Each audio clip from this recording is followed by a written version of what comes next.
Welcome to American Black Journal. I'm your host, Stephen Henderson. My first guest was just named this year's Kresge Eminent Artist. Award-winning jazz bassist, composer, and educator Marion Hayden is the recipient of what's considered Metro Detroit's highest arts honor. Her award includes $100,000 from the Kresge Foundation.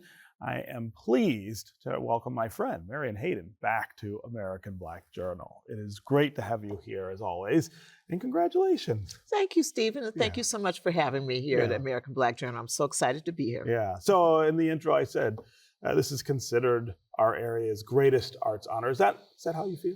I totally feel that way. It's like getting a big giant hug from my community that I love. I just love this community. It's my passion. It's my muse. I carry the banner of Detroit wherever I go. So yes, it feels great. Yeah. So I want to talk about what brought you to this point, but also pause a second to acknowledge that this is an award that recognizes everything that you've done, the span of your career. So let's talk about that career and kind of how you got into music, into the bass, which I think I've told you before. I was a tuba player in college. I have a double bass at home and plunk around on it. It is one of my favorite instruments. So talk about how you got to this point. Well, I have to say one of the wonderful things about growing up in Detroit first of all, I should give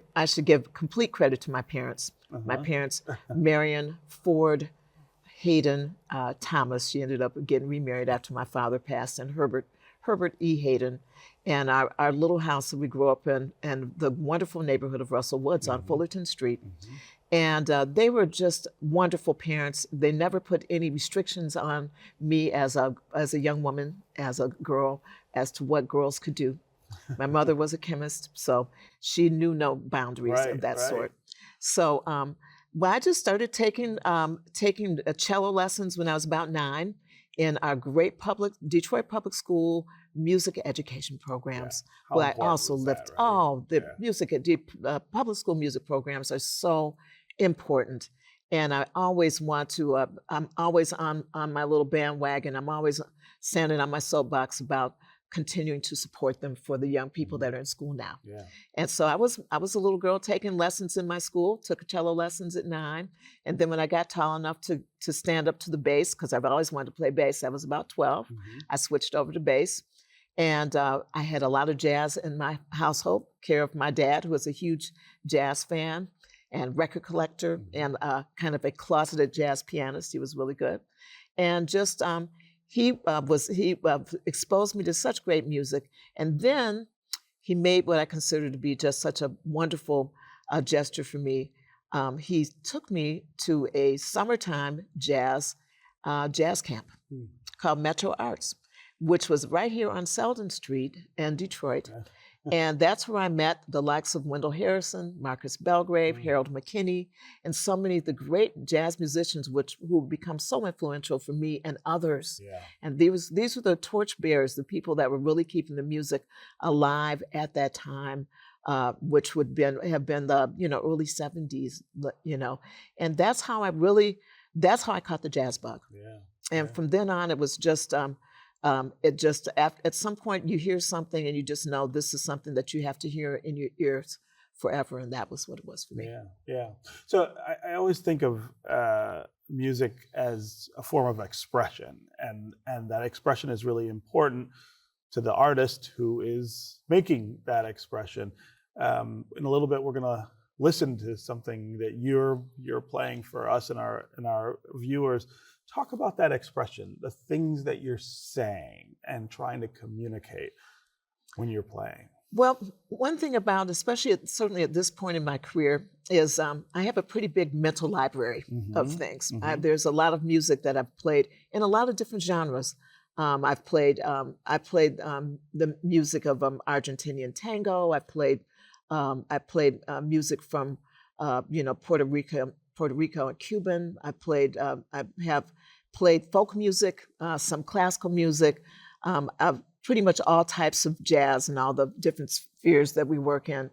And so I'm a collector of themes and a collector of musical moments, and so when I play, especially something like a solo piece, then basically I try to weave those moments together in threads so that they can be interesting. I try to find things that are interesting from my mental collection, and it's very important, I think, especially for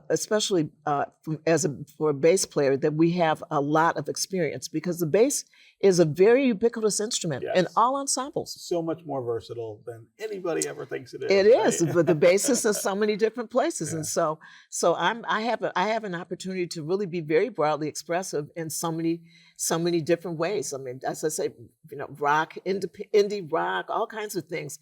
Gospel, of course, all the branches of Black music. Yeah. And so I try to bring all those things to bear when I perform, and try to be broadly expressive. Really talk about the music that I'm playing in a way that is befitting of that any particular thing I'm doing. Yeah. So, in that way, you're as much a creator. I know you don't like to call yourself a composer. No.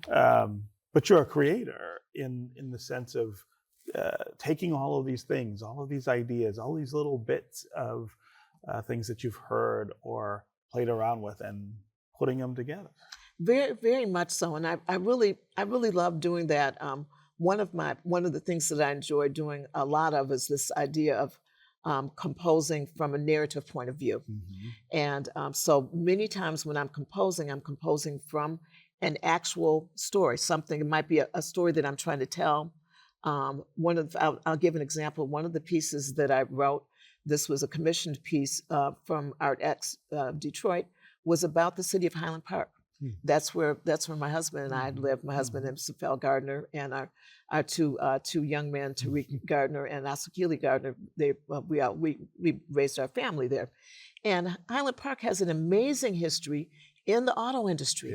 Yes. And so I created a whole piece about Highland Park's history, and it included also interviews from Highland Parkers where they talked about the history of their town and how things had changed over the years. Yeah, right. And it was, I have to say, I really loved delving into that. It was, and I took from that so many different ways of talking about the city, and also ways to be able to kind of lay their beautiful narratives in a bed of musical flowers. Yeah. You have some performances coming up where people can actually come see you live. I do. I would love to have people come and please come out and see my band, Marion Hayden Legacy, at the Blue Llama Jazz Club in Ann Arbor. I'll be there on April the 4th. And then I will be with my great band, Straight Ahead, that I'm a co-founder of, and that band of wonderful women has been together for many years. Great Grammy-nominated band. Random women. I mean, these are women who are just stars, absolute stars in their jazz. own right, Yeah. each of them. Yeah. And we actually were the first all-women group signed to a major jazz label. Yeah, right.